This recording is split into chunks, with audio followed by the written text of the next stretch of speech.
Alors, bienvenue dans cette nouvelle vidéo où je vais vous expliquer comment animer simplement dans After Effects. Je ne repars pas pour l'instant du fichier Illustrator. Je vais utiliser un solide comme on avait pu l'utiliser en formation, mais les méthodes sont toujours les mêmes, peu importe le type de calque que vous utilisez, que ce soit un calque Illustrator, un solide, une forme, etc. Avec bien sûr différentes variantes suivant les éléments sélectionnés.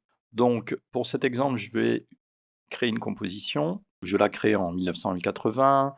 En durée, je reste sur une durée de 10 secondes. Et je vais renommer la composition simplement animation. Animation, exemple 1. Voilà.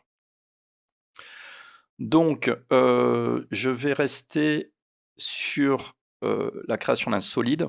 Je vais faire un simple carré de 500 pixels sur 500, peut-être un peu moins. Je vais me mettre ici sur 250 et sur 250 pixels. La couleur rouge, et je peux le renommer carré, mais ce n'est pas une obligation. Voilà. N'oubliez pas, lorsque vous créez un solide, celui-ci est stocké dans l'onglet solide qui est ici. Comment animer dans After Effects? N'oubliez pas, vous avez ici donc un petit curseur sur la gauche qui vous permet donc d'ouvrir les propriétés de ce calque. On retrouve ici le point d'ancrage, la position, l'échelle, la rotation et l'opacité. Le point d'ancrage, c'est ce centre ici, enfin c'est le centre de votre calque. Sachez bien sûr que vous pouvez le déplacer. Donc pour le déplacer, soit vous le faites ici numériquement, mais dans ce cas, c'est le contenu du calque qui se déplace par rapport au point d'ancrage. Ou sinon, vous pouvez utiliser l'outil qui est ici là-haut à côté de l'outil de rotation, qui vous permet de simplement déplacer le point d'ancrage. Et si vous appuyez sur CTRL ou ALT ou commande sur Mac, et je peux bloquer ici qu'il se magnétise ici sur les bords. Donc ça, c'est le point d'ancrage.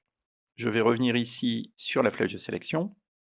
Ensuite, vous avez donc la position, qui est pour l'instant en X et en Y, idem pour le point d'ancrage.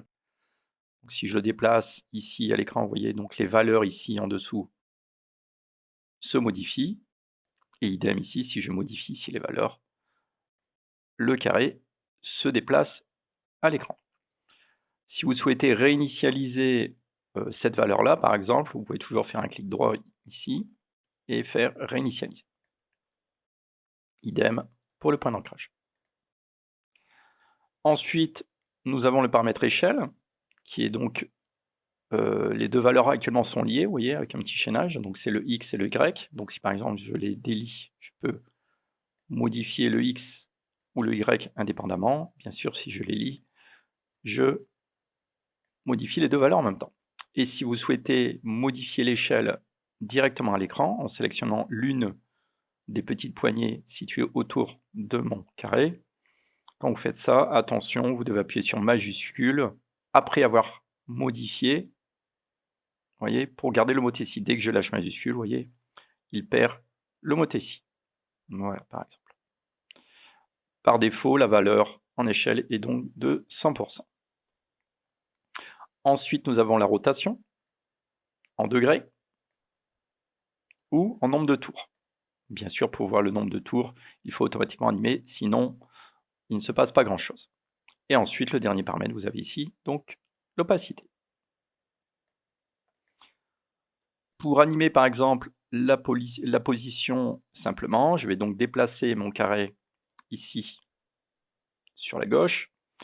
Vous devez toujours vérifier la position de votre tête de lecture qui est ici. Donc pour l'instant, je la positionne à 0 et vous voyez ici sur le côté à gauche le timecode qui correspond donc à la position de votre tête de lecture, vous voyez, qui est ici, on est bien à 0. J'active le chronomètre position. Le logiciel me crée une image clé correspondant aux valeurs situées ici.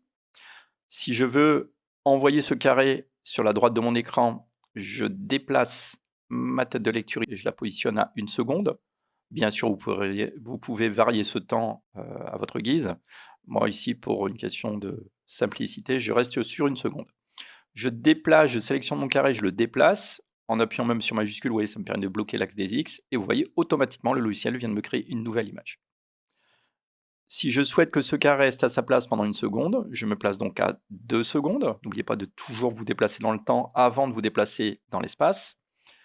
Pour garder ma valeur identique à la première seconde et à la deuxième seconde, il me suffit simplement d'aller copier cette valeur-là un peu plus loin. Donc je vais faire un CTRL-C, CTRL-V ou pomme-C, pomme-V sur Mac. Voilà. Ensuite, je souhaite que ce carré revienne à sa position d'origine. Je me mets ici à 3 secondes. Vous voyez ici, je suis bien à 3 secondes. Et je vais venir donc copier la première valeur à mes 3 secondes. Pomme C, pomme V ou CTRL-C, CTRL-V. Voilà, donc si vous souhaitez animer simplement, il vous suffit donc de créer une image, donc n'oubliez pas d'activer le chronomètre. Vous créez la première image, vous déplacez votre tête de lecture, vous copiez-collez la valeur, enfin vous déplacez votre, votre carré préalablement.